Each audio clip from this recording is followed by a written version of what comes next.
world super middleweight champion, and it is Callum Smith from Liverpool who has taken the title with a dramatic, emphatic 7th round knockout, deposing the now former champion George Groves, who suffers his 4th loss in the professional ranks, his 3rd one inside the distance. And what a contrast in emotions. Shot, good right hand to the body from Groves. That was a low blow beneath the belt line of Callum Smith, but he didn't complain. And a left hook has put George Groves on unsteady legs. And now Callum Smith is looking to tee off.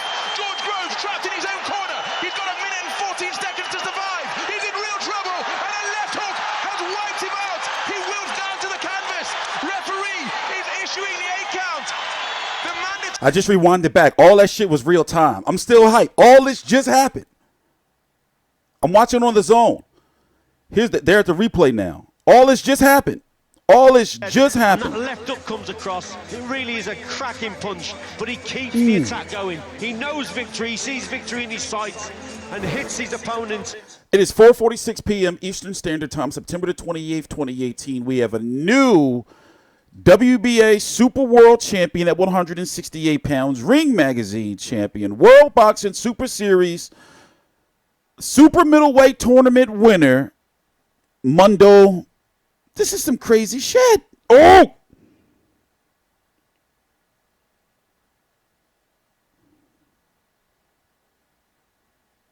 And it was a left hook that got him. When George Groves, oh my God. You should have seen the uppercut. Oh. Oh, George. The whole fight, from round 2 on, you can tell that right hand of Callum Smith's was legit. George Groves automatically became weary of it, and he was doing some pretty good body work. After 5, I had it 4 rounds to 1. We're going to listen to the post-fight interview. I'm TstreeT Controversy. This is TstreeT Controversy Live. I've been sitting here for the last motherfucking almost 5 hours now watching this whole entire World Boxing Super Series card here on the Zone, which is paying for itself. The new streaming service here in the United States. We got so much to talk about after the post-fight interview. Where does George Groves go from here? Is he going to make an excuse in regards to the shoulder that he injured in the 12th round against Chris Eubank Jr.? What was that, 7 months ago? Callum Smith came in as the underdog. There was a lot of questions regarding who he was as a fighter. You know, as he stands right now, still undefeated. But there were questions, you know, because his last few performances didn't look too good. Taking damn George Groves. Title from George Groves. Surely Callum Smith has taken that #1 status as well. He's got the Ring Magazine Championship belt. He's got the inaugural Muhammad Ali trophy and the WBA World Super Middleweight title to make it 14 British boxers who have held world honors at 168 pounds. Ladies and gentlemen, referee Luis Pavon calls a halt to this contest. The official time of the stoppage, 2 minutes and 4 seconds of round number 7. Your winner by knockout. He'll now take home the Muhammad Ali trophy and the new super middleweight champion of the world from Liverpool, England, Callum Mundo Smith.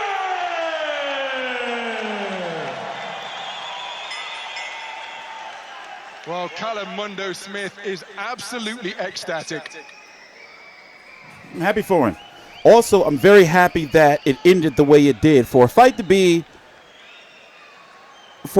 in a territory like that where they're not used to having boxing, and you know, it was a very strategic fight up until obviously the knockout. Look, he being strapped up, strap him up. Strap him up. That's the Ring magazine. You got to be happy for him. He did have the easier route to the finals, but nonetheless, he did fight the number one 168-pounder in the division.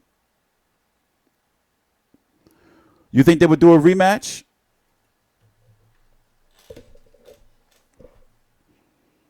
We're going to talk about the 168-pound division. Look at Joe. Joe, you needed that, Joe. You needed that, Joe. You know, I'm happy for him. You know, out of Stephen Smith, out of Liam Smith, out of Paul Smith, was a big Paul Smith fan until he blocked me on Instagram. On Twitter for some reason. But Callum Smith is the overall better brother. You know, and he was very, very, very disciplined in there. Very disciplined in there with the jab in the right hand and not getting too overzealous, caught up in the moment of, you know, fighting on this big stage. You know, shout out to the DAZN for finally, you know, giving us flawless streams over here in the States of international boxing. Damn, George Groves. Damn. This is all still live, real time, 4:52 p.m. Eastern Standard Time, Friday, September the 28th, 2018. It took place, isn't it Saturday over in Jeddah right now or something like that? And now, ladies and gentlemen, to interview Callum Smith, Gabriel. Thank you very much, David. Callum, that's quite a collection you've got there now, including, of course, the inaugural Muhammad Ali Trophy World Boxing Super Series Super Middleweight Champion, but that left that you threw, unforgettable. Yeah, unforgettable. It's been a long time coming, and there's times where you think, I've waited this long for one chance, if I don't take it, will another one come? And you start doubting, and you let doubts creep in, but I've said for a long time, I'm a big believer in my own ability. I know how good I am, and I know I was good enough to become a world champion and become the best on the planet, and I believe I've done that. And I think I had a slow couple of years and people kind of forgot me and forgot how good I was, and I just kept believing, and I think tonight I reminded people how good I am. Well, talk us through the end to the fight. It was a good fight, and I don't know how, I'll have to watch it back, but I felt I was ahead at the time of the stoppage, and I was more pleased because I feel I was beating him at his own game. It was a boxing match at distance and using our brains, and I felt I was winning, and that's what people thought I couldn't cope with him at. He was What's his uppercut? Last jab and stuff, and I always knew I had the power to finish him, but I showed I could live with him boxing ability as well. That was key, was it? Just the way that you boxed from distance. That's something you talked about clearly with Joe Gallagher, your coach. Yeah, we knew Groves could play the patient game. He could do that all night, sit and wait and try and set you up for the big shot. And we know he's heavy-handed, and I knew I could do that myself. It was a bit of a chess match, and I got my big shots off first, and he couldn't take it, and I finally got the finish. But credit to George Groves, he's a great champion. He's had a very, very good career, and he's someone I've respected coming through the ranks. And it was an honour to share the ring with him, and whether he carries on or not, I'd like to wish him good luck in whatever he does. What does this world title win then? You said it's been a long time coming, the opportunity. You've grabbed it with both hands when it arrived. It's very, very soon. You're only just a world champion, but sum it up and the collection you have now, what this represents, having waited so long. Yeah, I waited so long, and I think it's like buses, they all come at once, and it just means everything. I'm not a man who shows a lot of emotion, and I've said beforehand that I've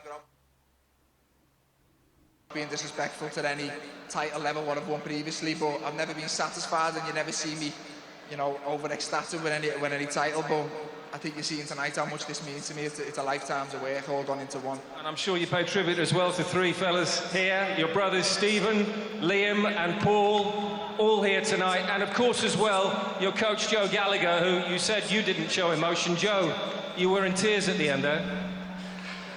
Yeah, it was. Just you needed emotional. that. It's just been a long journey with Callum, frustration of being denied world title opportunities. We went in this tournament and to become a world champion, and we're leaving a world champion. Full credit to George Groves and his team. We're really pleased that in the final we fought the #1 seed, the #1 champ fighter in the world. No one can deny Callum Smith is not the #1 in the world tonight now, and it was a great fight. And this is the beginning. There's a new name in the super middleweight division, and the torch has been passed tonight. And what does it mean finally to you as a boxer out of Liverpool, from a family of boxers out of Liverpool? I think maybe some have felt maybe you as a collective group haven't maybe got the praise you've deserved. Tonight maybe that might change? Yeah, hopefully, and I like to think we're not finished. We've still got a lot of big nights in us, and it was great coming to Jeddah to win these, but I'd love to defend my world titles back at Liverpool and give a great fight in City, a great night of World Championship boxing, which I don't feel they've had enough of over the last few years. Congratulations, Callum. There's Joe with the Muhammad Ali trophy. Callum Smith, ladies and gentlemen, your new world champion. I wonder if they're going to speak to George Groves. And we can have a word, actually, as well, with the former world champion, but George Groves, as Callum has said there, paid a great deal of respect to you. Just sum up tonight, and obviously it's a sad night for you. He looked cool. Your initial thoughts? It's just not meant to be, I think full credit to Callum. Boxed well, heavy-handed, caught me with a body shot in the end, which is very embarrassing for me. I've never been hurt with a body shot in my life, so I can't believe it. But full credit to him. He's done a fantastic job. Was he heavier-handed than you expected? No, we knew he could punch. Obviously, he's got height and reach on me as well, so I didn't really want to go 50-50 with him trading. I was making him miss and then trying to make him pay. I was landing a few shots myself, but obviously so was he. And then he got the decisive shot in the end. You've had to fight to get back to this position, to fight again. First, how was the shoulder? How did you find it? Was it in any way a factor tonight? Well, I think it looked all right. It felt all right. It was flying out there. It was lightning fast in the changing room. I'm not here to make excuses. The shoulder worked. Callum, as I say, to his credit, better man on the night. And for someone like me, that's tough to say. So I can only be honest. Full credit to him. And what now? Have you any idea what might happen next? You'd obviously, I think that's something that you've been considering, your future. I'm going to have a good rest for now. I'm not retiring, I don't know what's next. But it's been a dogged year now, longer. It was a little over a year ago, I won the world title, which was one of the most emotional things I have ever done. And I miss my family, I miss my kids, so I want to get home and see them. George Groves, thank you very much indeed. Ladies and gentlemen, a fantastic fighter. He's been fantastic in the World Boxing Super Series. George Groves.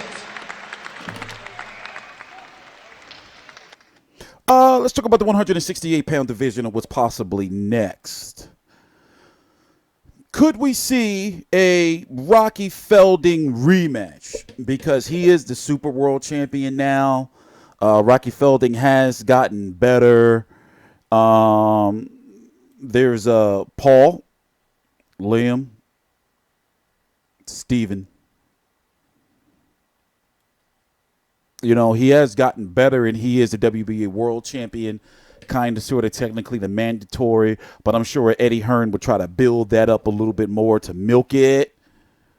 Because, he did knock him out in the first round. We could go back and look at that real quick, but we're going to save that for later because the video is already running long. This is all real time. Jose Uzcata guy is fighting tonight on Top Rank on ESPN. He's the IBF champion, but right now he's currently involved with Top Rank. So there's a big political divide there, and there's nothing that can force that fight. So, of course, Eddie Hearn and both of these guys would like to keep them away from each other as far as possible. Also, another top-ranked fighter, Gilberto Ramirez, has the WBO title, and he's supposed to be fighting Jesse Hart. We're still waiting on confirmation for that. David Benavidez, we don't know what's going to happen with his WBC situation because he failed the drug test for cocaine, so we don't know if the WBC is going to suspend him or not, and Callum Smith is the WBC Diamond Champion. So you could see, I wouldn't be surprised if the WBC does something like they did with Kovalev and Stevenson and order Callum Smith to fight somebody for that WBC vacant title, even though he's already a champion. You got Chris Eubank Jr., who fought on the undercard, who is supposed to be fighting, in talks to fight James DeGale. My thoughts on James DeGale have changed a lot over the last year since he lost to Caleb Truax. And since he dropped his belt to not fight Jose Uzcategui, because Uzcategui was the IBF interim champion because James DeGale was hurt from the Badou Jack fight. And they ordered both of them to fight each other, and he dropped his title. He was in talks to fight Billy Joe Saunders. It didn't, go through. Also, to skip through the politics a little bit, to get back to the fight, I never was a fan of fighters who kept a low guard in regards to their lead or, jab hand. In the case of George Groves, he always kept that left hand crazy low. So with somebody with the fundamental style of a Callum Smith with the straight right hand, it's able to get through. Look what happened with Vladimir Klitschko and Kubrat Pulev, like fighters who keep that lead hand extended. George Groves was fucked up. My man was fucked up. But, shout out to Callum Smith, man. He really proved a lot of people wrong. You can't really say he proved people wrong because we were, I guess, hardcore media members or hardcore boxing fans. We were really waiting to see who he was. Even in my build up to the fight, I was like, let's wait and see. And he showed who he can be. And when it comes to, if you were to look at, judging off this performance, and if you were to look at the fighters at the top, now don't get me wrong. Right? Don't get it confused. I've watched all of these fighters, multiple fights. I've seen Jose Uzcategui when he lost to Matvey Korobov. I've seen Gilberto Ramirez versus Jesse Hart the first fight. And Gilberto Ramirez looking lackluster in the fight before and the fight after. I've seen, obviously, Rocky Felding's fights when he beat Zuge and obviously got knocked out by Callum Smith years ago. And David Benavidez still young, but you have to, with his style to come forward style, yes. But his style can also be neutralized with a nice, solid, fundamental boxer. So right now, I have to say that Callum Smith, with that win over George Groves, I feel that he can beat all of those guys and maybe the number one 168-pounder in the world. I mean, on paper, he is with the titles. But I'm talking about skill-wise. We're going to be covering this next week. This is the next World Boxing Super Series. Season 2. We're covering this. We're going to talk about it. So next... Not in this video. Here, let's listen to him. Ron McIntosh. The home of Inoue, the monster. And then action from the World Boxing Super Series every week for the next 6 weeks. Quarterfinal action across 3 weight classes. But there's the champion in the super middleweight division, concluding season 2, Callum Smith, the inaugural winner of the Muhammad Ali Trophy in the 168-pound super middleweight division. For Richie Woodall and the I'm TstreeT Controversy. This is TstreeT Controversy Live. Make sure y'all please subscribe. Obviously, we cover every single major fight. As you can see, we've been really busy the last few weeks, and yes, we're covering every fight of the World Boxing Super Series, every boxing event on the Zone. In fact, every boxing event on ESPN Plus, almost. We missed a couple. Every boxing event on Showtime, and we got a lot to talk about. Please subscribe. All the links to my social media obviously have been popping up. I'm TstreeT Controversy. This is TstreeT Controversy Live.